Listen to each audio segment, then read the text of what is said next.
Doctor Yunus তো জামাতকে বেশ গুরুত্ব দেয় এবং আমার ধারণা উনি জামাতকে হয়তো আমেরিকার কাছে একটা ভালো রাজনৈতিক দল হিসেবে হয়তো প্রতিষ্ঠা করতে চান। তো এখন এই লোকটা খুবই নিম্ন মানের একজন প্রতিহিংসা পরায়ণ মানুষ, এটা আমি বলবো। এই সরকারের যদি আয়ু আর ৩ সপ্তাহ হয়, তাকে আর ৩ সপ্তাহ জেলে থাকতে হবে। আনিস আপনি কি আলমগীর, নিশ্চিত এই সরকারের আয়ু ৩ সপ্তাহ? আপনি নিশ্চিত? আমি নিশ্চিত, আমি নিশ্চিত আচ্ছা, ইলেকশনের পরে এই সরকার থাকতে পারবে না এবং এই সরকারের বিদায় হবে খুব বেজ্জতি রকম ভাবে, একজন বেজ্জতির সঙ্গে আর বিদায় নিবে। দেখেন, এটা কথা বলে রাখলাম। আমন্ত্রণ জানাচ্ছি প্রিয় দর্শক, মানচিত্রের নিয়মিত আয়োজন কথোপকথনে। আজকে আমাদের সঙ্গে যুক্ত রয়েছেন সিনিয়র সাংবাদিক এবং কলামিস্ট মাসুদ কামাল। সাংবাদিক মাসুদ কামাল, আপনাকে স্বাগত জানাচ্ছি। আমরা একটু কথা বলতে চাই, নিশ্চয়ই আপনি খেয়াল করেছেন ওয়াশিংটন পোস্টে খুবই গুরুত্বপূর্ণ একটি রিপোর্ট প্রকাশিত হয়েছে, যেখানে বলা হচ্ছে যে গত ১লা ডিসেম্বর, অর্থাৎ ২০২৫-এর ১লা ডিসেম্বর বাংলাদেশে মার্কিন দূতাবাসে বাংলাদেশের কয়েকজন নারী সাংবাদিকদের সঙ্গে একটা ঘরোয়া বৈঠকে একজন মার্কিন ডিপ্লোম্যাটের আহ আলোচনা হয় অনানুষ্ঠানিক ভাবে। সেখানে তারা বাংলাদেশে জামাতে ইসলামীর সঙ্গে বন্ধুত্ব করতে চায় এবং ইঙ্গিত দিয়েছে তারাই ক্ষমতা আসুক এবং তাদের সঙ্গে কাজ করতে চায়। এই রিপোর্টটি ওয়াশিংটন পোস্ট পাবলিশ করেছে, তাদের হাতে অডিও রেকর্ড রয়েছে। বাদ বাকি নিশ্চয়ই আপনি জানেন। আমরা তো জানি যে আমাদের যে কোনো নির্বাচনে বহিঃশক্তি, সেটি ভারত হোক, যুক্তরাষ্ট্র হোক, চীন হোক, তারা প্রভাব বিস্তারের চেষ্টা করে এবং ফলাফল অনেক কিছুই তাদের উপরে নির্ভর করে। আপনার মন্তব্য তাদের এই রিপোর্টটি নিয়ে ওয়াশিংটন পোস্টের? দেখেন, এটা আমার কাছে এটার মধ্যে আমি মানে খুব বিশাল কিছু দেখি না। দেখি না এই কারণে, সবসময় আমি দেখেছি এই ধরনের মানে পশ্চিমা দেশগুলো, তাদের কূটনৈতিক একটা ভাষা আছে। সবার সঙ্গে তারা সম্পর্ক রাখতে চায়, যারা ক্ষমতায় আসবে তাদের সঙ্গে তারা একটা যোগাযোগ করতে চায়। এখন এই জন্য এখানে একটু গুরুত্ব পাচ্ছে এই কারণে যে তারা কিন্তু জামাতকে একসময় তাদের নিষিদ্ধ রাজনৈতিক দলের মতোই তারা ভাবতো আর কি, যেটা একটা নিষিদ্ধ রাজনৈতিক দল, ইসলামপন্থী, জঙ্গি, এরকম একটা প্রচারণা তাদের মধ্যে ছিল জামাত সম্পর্কে। এবং সেটা, শিবিরকে সন্ত্রাসী সংগঠন হিসেবেও আখ্যা দিয়েছিল। হ্যাঁ, দিয়েছিল। তো সেই জায়গাটাতে তার একটা চেঞ্জ আনছে। এই চেঞ্জ আনার পেছনে আমার কেন যেন মনে হয় ডক্টর ভূমিকা থাকতে পারে। ডক্টর ইউনূস তো জামাতকে বেশ গুরুত্ব দেয় এবং আমার ধারণা উনি জামাতকে হয়তো আমেরিকার কাছে একটা ভালো রাজনৈতিক দল হিসেবে হয়তো প্রতিষ্ঠা করতে চান। আমি ডক্টর ইউনূসের বিভিন্ন কর্মকাণ্ড দেখি এবং বিভিন্ন সময় আগে এবং পরে বিভিন্ন কথাবার্তা থেকে সব মিলিয়ে আমার অবজারভেশন হলো ডক্টর ইউনূস ব্যক্তিগতভাবে একটা জিনিস খুবই অপছন্দ করেন, সেটা হলো উত্তরাধিকার।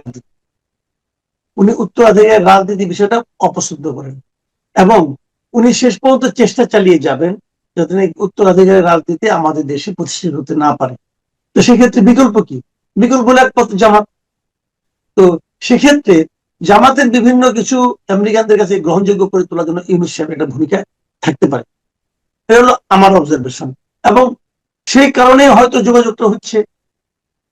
এবং আমেরিকা মানে আপনার জামাতের ব্যাপারে এখন আগ্রহী হতে পারে এই কারণে যে যেহেতু এই মুহূর্তে ভোটের মাঠে রাজনৈতিক দলই মাত্র দুইটা এখন, একটা হলো বিএনপি আর একটা হলো জামাত ইসলাম। অন্য যারা তারা মোটামুটি দুধ ভাত, তারা তো মানে সঙ্গে সঙ্গে ঘুরে ছাগলের 3 নাম্বার 4 নাম্বার বাচ্চার মতো। তো এই দুটার মধ্যে আপনাকে তো দুই দিকেই আপনার যোগাযোগ রাখতে হবে। যদি আপনার এর সঙ্গে না রাখেন তাহলে আরেকটার সঙ্গে দেখেন হয় কি, রাজনীতিতে না কিছু কিছু স্পেকুলেশন কাজ করে। সাধারণ মানুষ কিন্তু অনেক সময় স্পেকুলেশন দ্বারা প্রভাবিত হয়। এটা আমি তো মনে করি জামাতও ছড়াতে পারে। জামাত যদি সাধারণ মানুষের কাছে বলতে পারে, বোঝাতে পারে, মানুষের মধ্যে একটা ধারণা দিতে পারে যে তাদের সঙ্গে আমেরিকার সম্পর্ক ভালো, তাহলে কিন্তু তাদের ব্যাপারে সাধারণ মানুষের মধ্যে এক ধরনের হয়তো পজিটিভ একটা চিন্তা কাজ করতে পারে। তারা হয়তো ভাববে যে না, তাহলে এই দলটা তো একদম বিচ্ছিন্ন কোনো দল না, এদের সঙ্গে সরকারের সম্পর্ক ভালো, এদের সঙ্গে আমেরিকান গভর্নমেন্ট পশ্চিমা বিশ্বের সম্পর্ক ভালো, তো আমরা তাহলে জামাতকে নিয়ে বিকল্প হিসেবে চিন্তা করতে পারি। এই ধরনের চিন্তা মানুষের মধ্যে ছড়িয়ে দেওয়ার জন্য এটা জামাতেরও একটা উদ্যোগ হতে পারে, জামাতের দিক থেকে হতে পারে। কাজেই এটা সব মিলিয়ে এক ধরনের জামাতের রাজনীতির ক্ষেত্রে একটা একটা সামান্য হলেও আমি মনে করি এক্সট্রা একটা মাইলেজ যোগ করবে, এটাই। বাট এটা নিয়ে আমি মনে করি না যে খুব চিন্তিত হতে আছে। না, সেটা যদি জামাত প্রচার করতে চাইতো, তারা তারা প্রচারণা করতো, সেটা অবশ্যই আপনার কথা ঠিক আছে, যেরকম একটি শো অফ করতে পারলে অবশ্যই তারা বেনিফিট হবে কোনো না কোনো ভাবে। কিন্তু এটা তো একটা ঘরোয়া বৈঠকে আহ মার্কিন ডিপ্লোম্যাটের মুখ থেকে বেরিয়েছে। সেই জায়গা থেকে কি আমরা ধরে নেবো যে না, এটি অন্যভাবে আসতে পারে, নাকি আসলে এই সত্যি সত্যি যুক্তরাষ্ট্রের এই ধরনের এজেন্ডা রয়েছে? এবং এজেন্ডা যদি থেকেই থাকে, তাহলে এদিকে ভারতের একটি সমর্থন বিএনপির প্রতি, যুক্তরাষ্ট্র কাজ করবে জামাতকে নিয়ে, যদি সত্যিই তাদের মনোভাব এমনটি হয়। এদিকে আবার চীন রয়েছে, চীনের সাথে এক ধরনের সখ্যতা গড়ে তুলছে জামাত, এনসিপি সহ, এবং সরকারের একটু অংশ। সব মিলিয়ে বাংলাদেশ ব্যাটেল গ্রাউন্ডে পরিণত হচ্ছে কিনা। ব্যাটেল গ্রাউন্ড কেমন হবে এটা আমি জানি না। বাংলাদেশের বিভিন্ন মনে করেন চীন, ভারত, যুক্তরাষ্ট্র, মূলত এই তিনটাই মানে আপনার এখানে আলোচনার বিষয়। এই তিনটা মাঝখান দিয়ে দেশেরই পাকিস্তান আছে, বাংলাদেশের কথা। হ্যাঁ, রাশিয়া, মাঝখান দিয়ে পাকিস্তান আছে, পাকিস্তান তাদের সাথে জায়গা থেকে। পাকিস্তান এখানে এখানে ফ্যাক্টর না। এখানে পাকিস্তানের ব্যাপারে অন্যরা হয়তো আগ্রহী হতে, পাকিস্তানের ভাই নিজে একটা অস্ট্রল দেশ, বলে লাভ আছে ভাই, ওই দেশের কথা বলে লাভ নেই। রাশিয়ার এখানে একটু ভূমিকা রাখছে বলে আমার ধারণা, রাশিয়ার একটা ভূমিকা আছে। তো এই দেশগুলো বাংলাদেশ নিয়ে ইন্টারেস্টেড হতেই পারে, কিন্তু সেই ইন্টারেস্টে মরণপণ কোনো ব্যাপার তা আমি মনে করি না। এদের মধ্যে সবচেয়ে বেশি সিরিয়াস হতে পারে ইন্ডিয়া, এটা আমার ধারণা। ইন্ডিয়া বেশ সিরিয়াস, কিন্তু ইন্ডিয়ার কি ভূমিকা হবে এটা আমার কাছে ক্লিয়ার না। এই ইন্ডিয়া জামাত কি চাইতে পারে, কারণ ইন্ডিয়ার অন্য একটা হিসাবও আছে। হিসাবটা হলো এরকম যে বাংলাদেশে যদি একটা জামাতের মতো একটা ধর্মভিত্তিক রাজনৈতিক দল যদি রাষ্ট্র ক্ষমতায় যায়, দেখেন ভারতের অভ্যন্তরীণ রাজনীতি বলে একটা ব্যাপার আছে। ভারতের অভ্যন্তরীণ রাজনীতিতে ভারত সবচেয়ে খারাপ করতেছে পশ্চিমবঙ্গে। পশ্চিমবঙ্গে মানে বিজেপি কিন্তু তার মানে কিছুই করতে, তার পা রাখার জায়গা নেই। তো যদি এখানে যদি একটা ইসলাম পন্থী একটা রাজনৈতিক দল ক্ষমতায় থাকে, রাষ্ট্র ক্ষমতায় থাকে, তখন বিজেপি কিন্তু এটাকে একটা অজুহাত হিসেবে নিয়ে পশ্চিমবঙ্গের মধ্যে একটা আলোচনা আনতে পারে এবং ভোটের বাজার এটাকে কার্যকর করতে পারে। তারা বলতে পারে যে আমাদের পাশের দেশেই একটা ধর্মভিত্তিক দল আছে, এখন আমরা যদি এখানে একটা হিন্দু ধর্ম ভিত্তিক দলের মানে আপনার শাসন কায়েম করতে না পারি, তাহলে আমাদের নিরাপত্তার হুমকি, এই সমস্ত বলে টলে তারা হয়তো এই আওয়াজ দিতে পারে। সেক্ষেত্রে আসলে হয় কি জানেন, এই সমস্ত কূটনৈতিক বিষয়গুলি না, এরা এত মানে আপনার এই সমস্ত ভূ রাজনৈতিক ব্যাপারে তারা এত বেশি মানে স্বার্থ এখানে জড়িত থাকে যে তারা নানা রকম কাজ করতে পারে। অনেকে মনে করে, এরকম অনেকে এখানে বাজারে প্রচলিত আছে যে ভারত বোধহয় বিএনপি কে সাপোর্ট করতেছে। আমার কিন্তু এটা মনে হয় না যে ভারত বিএনপি কে সাপোর্ট করবে। ভারত করলে জামাতকেই করবে, জামাতকে সাপোর্ট করলে ভারতের লাভ, এটা আমার ধারণা আর কি। মুখে অনেক কিছু বলবে, মুখে বলবে না মুখ না আমরা এটা চাই না, আমরা একটা গণতান্ত্রিক রাষ্ট্র, আমরা এগুলি বলবে মুখে আমরা একটা ধর্ম নিরপেক্ষ রাষ্ট্র, কিন্তু ভারতের এই মুহূর্তে যারা রাষ্ট্র ক্ষমতায় আছে তারা মোটেই ধর্ম নিরপেক্ষ কোনো দল নয়। তারা গণতান্ত্রিক দল কিনা আমি জানি না, তারা ধর্ম নিরপেক্ষ দল নয় যেটা আমি বুঝি, তারা একটা সাম্প্রদায়িক দল। একটা সাম্প্রদায়িক দলের জন্য সবসময় তার পার্শ্ববর্তী দেশে বিপরীত সাম্প্রদায়িক দল থাকাটা তার জন্য লাভজনক। সেই হিসেবে তারাও হয়তো মানে আপনার জামাতকে চাইতে পারে। কিন্তু একটা কথা কি, ভারত চাইলো, যুক্তরাষ্ট্র চাইলো, চীন চাইলো, এই সবাই চাইলেই কি এই দেশের মানুষও চাইবে? আলটিমেটলি আমি মনে করি এই দেশের মানুষ কি চায় সেটা গুরুত্বপূর্ণ। আপনি বিদেশি ষড়যন্ত্রের মাধ্যমে একটা দলকে নামিয়ে দিতে পারেন, ক্ষমতাসীন একটা দলকে নামিয়ে দিতে পারেন, অথবা ক্ষমতায় থাকা একটা দলকে দীর্ঘদিন স্বৈরাচারী শাসন চালাতে সাহায্য করতে পারেন, কিন্তু ভোটের বাজারে মানুষের ভোটকে আপনি দেওয়াতে পারবেন? এটা আমি ভাই মনে করি না। এটা আমি মনে আমার করি একটা প্রশ্ন আছে এই জায়গা থেকে, কৌতূহলের জায়গা থেকে আমার ব্যক্তিগত একটা প্রশ্ন আছে। আহ আহ, ভোটের ফলাফল জনগণের চাওয়া অনুযায়ী কি হয় আসলেই? সেখানে কি কোনো মেকানিজম ঘটে না? যেমন 2001 সালের বিষয়ে শেখ হাসিনা বলেছেন, আমি তাকে কোট করছি, কিন্তু এটা আমার নিজেরও মতামত। তিনি বলেছিলেন যদি সেন্ট মার্টিন দিয়ে দিতাম, যদি গ্যাস চুক্তি করে ফেলতাম, তাহলে আবার আওয়ামী লীগ ক্ষমতা আসতো। আমি সেগুলো করিনি বিধায় ওই রাতেই ভোটের ফলাফল নির্ধারণ হয়ে গিয়েছিল যে কারা ক্ষমতায় আসছে। তো তার এই কথাগুলোকে আমরা একেবারে উড়িয়ে দেব? অথবা আমি যদি আমার মতো করে বলি যে মানুষ হয়তো দেখছে যে আমি ভোট দিচ্ছি অমুককে, অমুকে ভোট দিচ্ছে আরেকজনকে, কিন্তু ভোটের ফলাফলে কি সেই জিনিসগুলো আসলেই সত্যি সত্যি প্রতিফলিত হয়, না ভিতর থেকে নানান ধরনের ইঞ্জিনিয়ারিং এর মাধ্যমে ফলটি অন্যরকম হয়ে আসে অনেক সময়। আপনার এই কথাগুলোতে আপনি সেই যে কথাটা বললেন যে আমি যে ভোটটা দিই সেই অনুযায়ী কি রেজাল্ট আসে, না ইউ আর রাইট, আপনার এই আশঙ্কা আমি একমত। এই দেশে অনেক কিছুই হয়, আমরা তো এর আগে দেখেছি, মিডিয়াকে দেখেছি, কিন্তু আমরা যে মিডিয়ায় কি হয়েছে না ভোট গণেও নাই, এই বলে দিচ্ছে ও ডিক্লেয়ার করেছে, ভোটে একটা হিসাব দিয়ে দিল, এরকম মানে আমরা দেখেছি, কিন্তু আমাদের অভিজ্ঞতা আছে। এখন সেই অভিজ্ঞতা এবারও হবে কিনা এটা আমি জানি না, তবে আমি তো চাই না যে হোক, কারণ চাই না তাহলে আর পার্থক্যটা কি। আমরা তো আমি আমার বিরুদ্ধে, আমি যদি ব্যক্তিগতভাবে বলি, শেখ হাসিনার বিরুদ্ধে আমার সবচেয়ে বড় অভিযোগ ছিল ভোট নিয়ে। আমি মনে করতাম যে উনি একটা রাজনৈতিক দল, বুঝছেন, একটা রাজনৈতিক দল বলেন, একটা সরকার বলেন, যত খারাপই করুক না কেন, সে যদি ভোটটাকে ঠিক রাখে তাহলে কিন্তু মানুষ একটা জবাব দেওয়ার জায়গা থাকে, তুমি খারাপ করেছো, তোমাকে আমি আর চাই না, মানুষ বলতে পারে। কিন্তু যদি সে ভোটটাকেই ধ্বংস করে দেয় তাহলে তো কিছু থাকে না। শেখ হাসিনা ওই কাজগুলি করেছিলেন। তো তার বিপরীতে আমরা সবাই চেয়েছি যে অনেক কিছু হোক, যা হোক, একটা যেন ভোটিং সিস্টেমটা যেন ঠিক হয়। তো যে কারণে এখন যে নমুনা দেখতেছি খুব একটা আশাবাদী হতে পারছি না, যে ইলেকশন কমিশন দেখতেছি অথবা সরকারের যে ভূমিকা দেখতেছি, আমি খুব একটা আশাবাদী হতে পারছি না। কিন্তু আশাবাদী না হলেও শেষ পর্যন্ত তো এই আশাটা নিয়েই থাকতে হবে আমাদেরকে, যে কোনোই কি যাতে চেঞ্জ হবে না, একটা জায়গায় অন্তর্ভুক্ত চেঞ্জ হোক, সেটা ভোটের জায়গায় চেঞ্জ হোক, এই আশাটা তো আমি করি। এখন যদি শেষ পর্যন্ত সেটাও না পাই, সেটা হবে সবচেয়ে পেইনফুল ব্যাপার।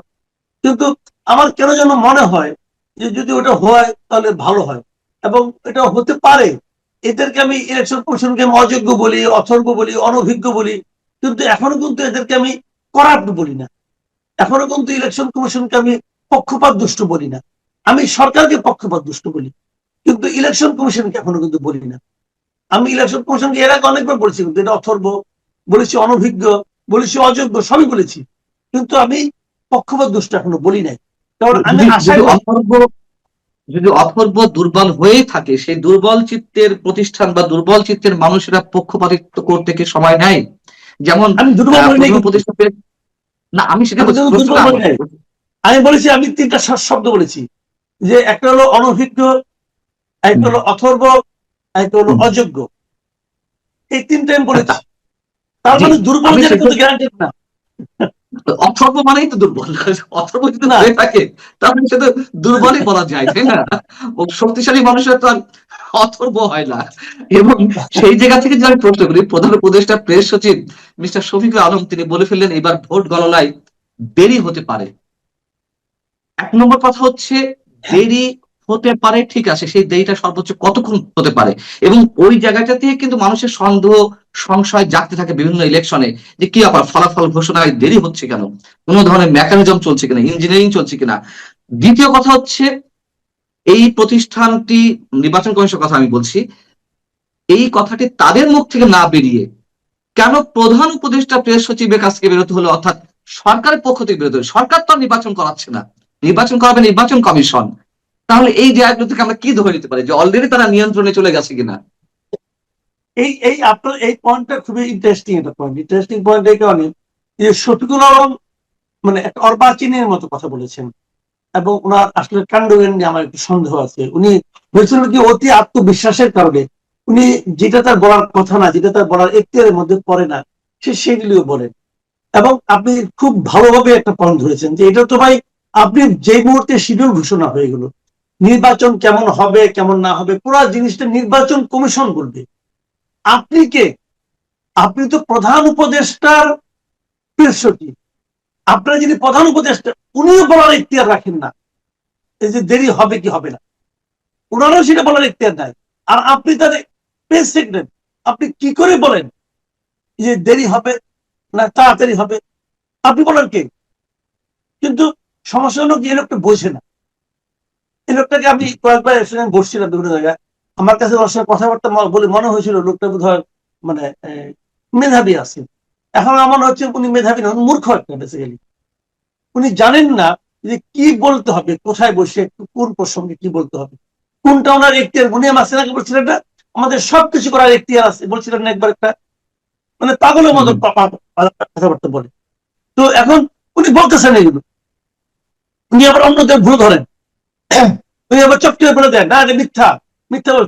ওই নুরুল কবির এমনি মাঝখানে দেখলাম যে আল জাজিরা ওনার একটা ইন্টারভিউ নিচ্ছে, নুরুল কবির ওখানে গিয়েছিল যে ওই ডেইলি স্টার আগুন নিভানোর জন্য, নুরুল কবির হুম, ফোনে হুম, কি হুম। বলছে না বলছে সেগুলো লাইন, টোটাল লাইন। হ্যাঁ, নুরুল কবির মিথ্যা বলছে? একটা কাণ্ডজ্ঞান সম্পূর্ণ ব্যক্তির বলতে পারে? নুরুল কবির কাকে কাকে ফোন করেছে, কার কার কাছ থেকে কি জবাব পেয়েছে, এটা সঠিক জানে? ও জানে না। ও কিভাবে জানবো? ও কিভাবে বলে যে নুরুল কবির মিথ্যা বলেছে?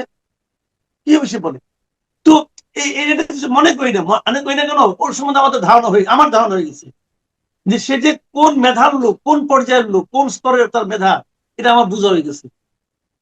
এখন তার সম্বন্ধে আমি কি বলবো বলে? না, সেটা আমি তো বলতে আমার পারে না। এটা বলে নিয়ে এসে, এটা বলে নিয়ে এসে সরকারের অবস্থানটাকে সে প্রশ্নের মুখে মানে কি করছে, দাঁড় করাই দিচ্ছে। তা তো বলি আইদার প্রশ্নের মুখে ফেলেছে সরল সহজ কথা বলতে গিয়ে, নেদার অবশ্যই তাদের মধ্যে একটা অশুভ উদ্দেশ্য রয়েছে, মানুষ তেমনটাই ধরে নিবে। আমি ওয়াশিংটন পোস্টের রিপোর্টে আবার একটু ফিরে যেতে চাই স্বাগত বাস্তব। সেটা হচ্ছে, আপনি একটু খেয়াল করে দেখেছেন কিনা আমি জানি না, হয়তো দেখার সময় অনেক কিছুই এড়িয়ে যায়, অনেক কিছু। সেটি হচ্ছে ওই ডিপ্লোম্যাট, মার্কিন ওই ডিপ্লোম্যাট কিন্তু যে কথাগুলো বলেছেন তার মধ্যে একটা প্রসঙ্গে এসেছে, আমরা জামাত ইসলামিক যেমন বন্ধু হিসেবে পেতে চাই, ঠিক হেফাজতে ইসলাম, ইসলামী আন্দোলন বাংলাদেশ সহ আরো যে ইসলামপন্থী দলগুলো রয়েছে তাদের সাথে বন্ধুত্ব করতে চাই। আপনি দেখুন যে মিরাকলি হোক আর হিসাবের জায়গা থেকে হোক, জামাত কিন্তু জোর বেঁধেছে সেই হেফাজতে ইসলাম, যে হেফাজতে ইসলাম জামাতের ঘোর বিরোধী। জামাত জোর বেঁধেছিল ইসলামী আন্দোলন বাংলাদেশের সঙ্গে, যে ইসলামী আন্দোলন বাংলাদেশের সঙ্গে জামাতের দাঁড় কুমড়া সম্পর্ক ছিল। যদিও পরবর্তীতে এসে দুর্ভাগ্যবশত হোক আর যেভাবেই হোক, ইসলামী আন্দোলন বাংলাদেশ সেই জোটে এখনো পর্যন্ত নেই, মোটামুটি আবার যে কোনো সময় জয়েন করতে পারে। তো বিষয়টা হচ্ছে, তাহলে কি সব ছক অনুযায়ী হচ্ছে না? মার্কিন ওই কূটনীতিক যা বলেছিলেন সেই মার্কিন ছক অনুযায়ী সবকিছু ঘটছে না?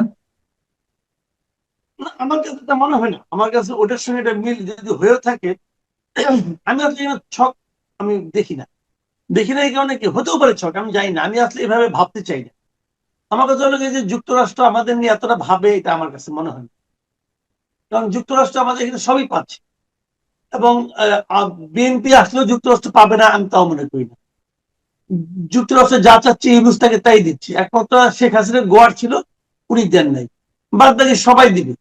শেখ হাসিনার যে ঘটনা, ওই উদাহরণটা বিএনপির মাথায় আছে, জামাতেরও মাথায় আছে। জামাত দিবে, বিএনপি দিবে না? বিএনপি আরো বেশি দিবে। তাহলে বিএনপি কি যুক্তরাষ্ট্রের সঙ্গে কোনো বৈরী সম্পর্ক আছে নাকি? নাই তো। এদের যুক্তরাষ্ট্র কেন তুলনামূলক ভাবে দেশের জনগণের কাছে মানে সবল না, দুর্বল দলের জন্য তারা কেন বিনিয়োগ করবে? তারা দুই দলকে বলবে তোমাদের সঙ্গে আমি আছি, এবং যে দলে জিতবে সেই দলই যুক্তরাষ্ট্রের স্বার্থ আমাদের এখানে রক্ষা করবে।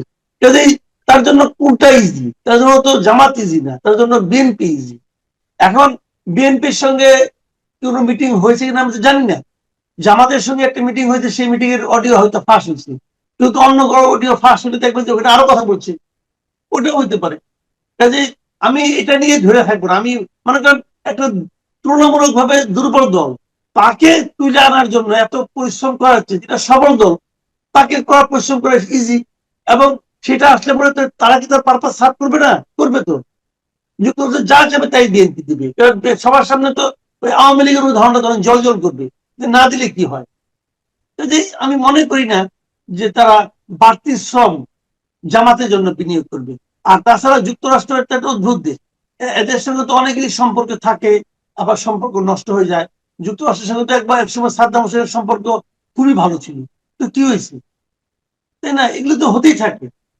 তো আপনি এখন আরেকটা আমি জিনিস খেয়াল মনে করি করেছেন না। কিনা, আপনি আরেকটা জিনিস খেয়াল করেছেন কিনা যে ইন্টারেস্টিংলি আওয়ামী লীগও কিন্তু এই মুহূর্তে যুক্তরাষ্ট্রের বিরুদ্ধে তেমন কিছু বলছে না, যেটি 2024-এর 7 জানুয়ারি নির্বাচনের আগে সাবেক প্রধানমন্ত্রী শেখ হাসিনা যেভাবে বুড়ো আঙুল দেখিয়েছে যুক্তরাষ্ট্রকে, একেবারে চাচাচুরা কথা বলেছে, তারা পাল্টা হুমকিও দিয়েছে বলতে গেলে যুক্তরাষ্ট্রকে। সেই আওয়ামী লীগ এখন স্বীকার করতে চাইছেন। 2 মাস আগেও যেখানে বলেছে যে 5 আগস্টের আন্দোলনে যুক্তরাষ্ট্রের প্রত্যক্ষ এবং পরোক্ষ সবভাবেই ভূমিকা ছিল, তারা টাকা দিয়েছে, তারা নানান ধরনের নীল নকশা করেছে, সেই আওয়ামী লীগ কিন্তু এখন আবার যুক্তরাষ্ট্রের বিরুদ্ধে তেমন কিছু বলছে না। খোদ শেখ হাসিনা একটা অডিও রেকর্ডে বা ইন্টারভিউতে বলেছেন যে তারা এর সাথে সরাসরি জড়িত কিনা আমি জানি না। ঠিক সেভাবেই আবার কয়েকদিন আগে একটি সংবাদ সম্মেলনে হাসান মাহমুদ এবং সাবেক শিক্ষামন্ত্রী নওফেল মহিবুল হাসান চৌধুরী নওফেল তারাও ঠিক এইভাবে অ্যাভয়েড করে গেছে, না যুক্তরাষ্ট্র কতটা জড়িত আমরা জানি না। এইগুলো বলার কারণ কি তাহলে? মানে সবাই এখন যুক্তরাষ্ট্রের কৃপা চাইছে? কি কি না, যুক্তরাষ্ট্র তো আসলে যুক্তরাষ্ট্র গভর্নমেন্ট এরা তো আন্তর্জাতিক টেরোরিস্টের ভূমিকা আছে। মানে ইন্টারন্যাশনাল টেরোরিস্ট বলতে যা বোঝায় ট্রাম্প তো সেটাই। ট্রাম্পকে তো আমি মানে তাই মনে, তারা যেন কোনো স্বাভাবিক মানুষ মনে করি না। রাষ্ট্রপতি রাষ্ট্রপ্রধানের যে ক্যারেক্টার তা নাই তো। তার মনে হইলো মাধুরীকে উঠাই নিয়ে আসলো। তার মনে হইলো আমি গ্রিনল্যান্ড যাবো, গ্রিনল্যান্ড আমি নিবো। তার যা ইচ্ছা সেটাই করবে। আমার মনে হলো ইরানকে আক্রমণ করবো। আবার বলো না এখন দরকার নাই, নাস্তার পরে করবো, নাস্তার পরে করবো।